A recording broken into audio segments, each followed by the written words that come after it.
would bet my sea ration that all that shelling would have taken out the enemy.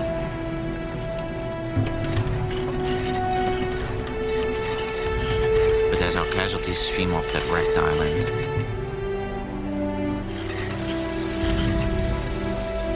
all I can do is ask how it's going in there.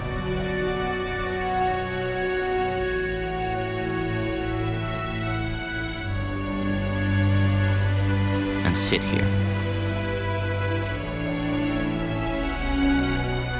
and wait for my turn.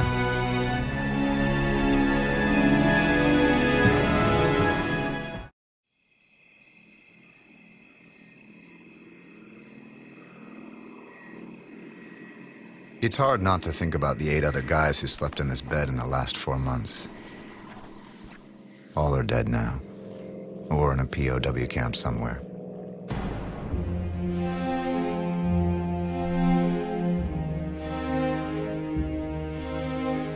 "23-year-old Colorado native Bert Stiles has just arrived at his barracks in Bassingbourn, England. The aspiring novelist signed up for the Army Air Force, hoping to become a fighter pilot. Instead, he's been assigned as a co-pilot on a B-17 bomber.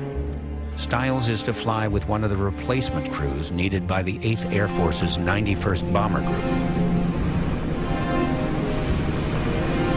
The year before, 2 out of 3 air crewmen did not survive their first 25 missions.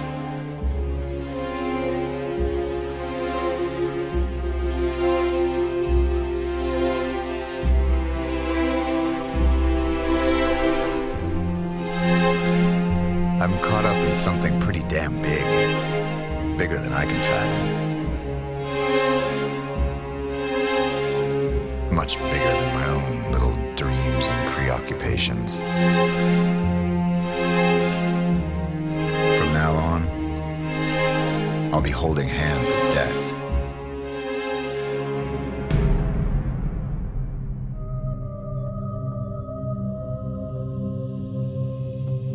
On the morning of his first mission, Stiles and the rest of his crew are awakened at 0200.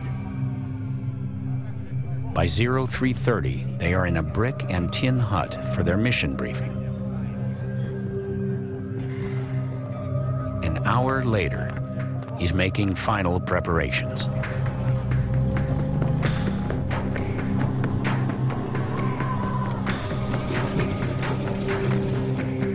All I can think is, damn, this is it. We're going to kill Germans.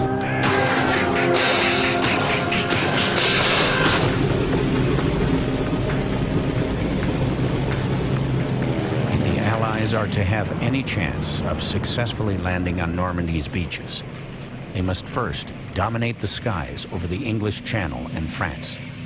To do this, they must strike at the heart of the German Air Force. Bert's B-17 joins a massive fleet of bombers destined for Western Germany. Their mission is to target factories where German fighters are being produced. When you take a quick look at our formation, it always looks good. Like static death. The planes just hanging there in the air. But it's work to keep one in position. Especially when you've only done it a couple of times. Flying at 25,000 feet, Stiles, like all B-17 crewmen, must cope with tremendous physical discomfort. Temperatures in the aircraft can drop to 60 degrees below zero. To avoid frostbite, crewmen wear bulky electrically heated suits that impair mobility and reaction time. After nearly 2 hours in the air, the B-17's navigator confirms that they have crossed into Germany and are nearing their target. This is it. We're over the fatherland. I suppose I'm a pacifist at heart. The Germans see the same sun and the same moon as I do, and their sky is as blue and beautiful as ours. But those people down there are Nazis.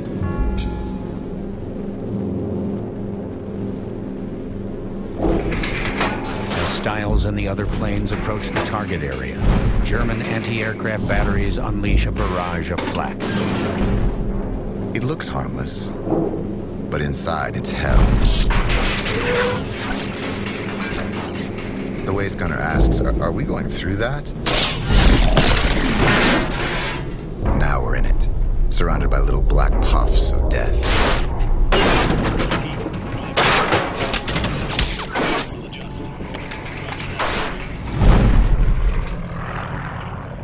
Another pilot radios in that his navigator is all shot to hell.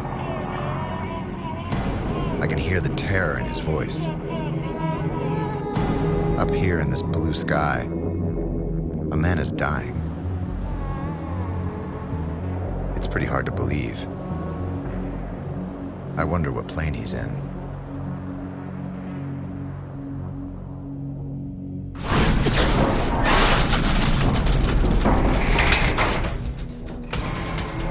After 30 minutes, Stiles' B-17 makes it through the flak.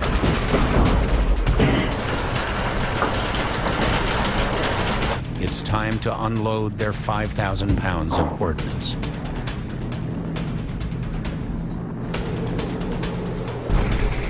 These 1,000-pound bombs, these big, ugly, dead things, come alive just long enough to kill everybody around.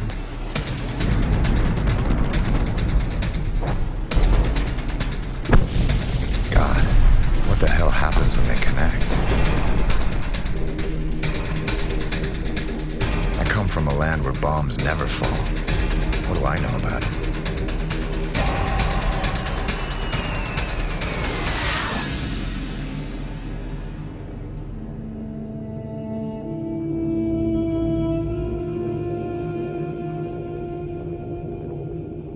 After 6 hours, Stiles' plane returns to base.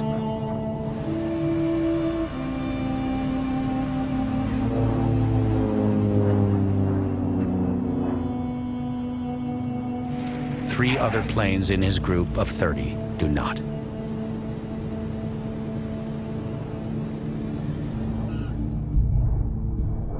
In all, 30 men are lost.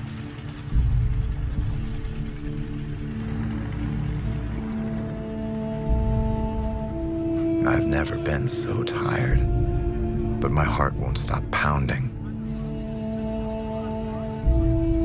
The feeling is indescribable. Just to be here, still breathing.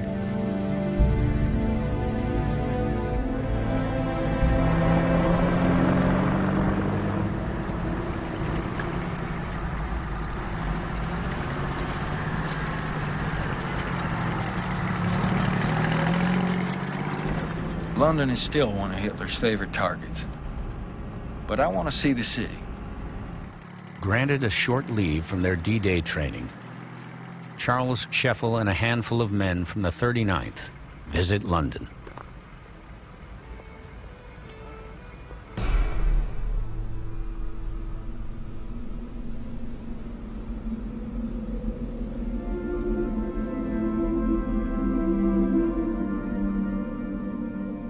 It's Scheffel's first time in the city, and his first view of the appalling destruction that has been brought on by almost 4 years of Hitler's wrath. I began to realize that this war is dirty. It's a deadly business that destroys everything and anyone in its path.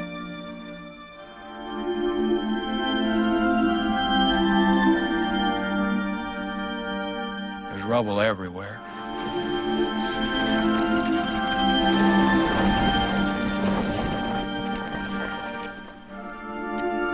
It unnerves me to see civilians in combat conditions like this.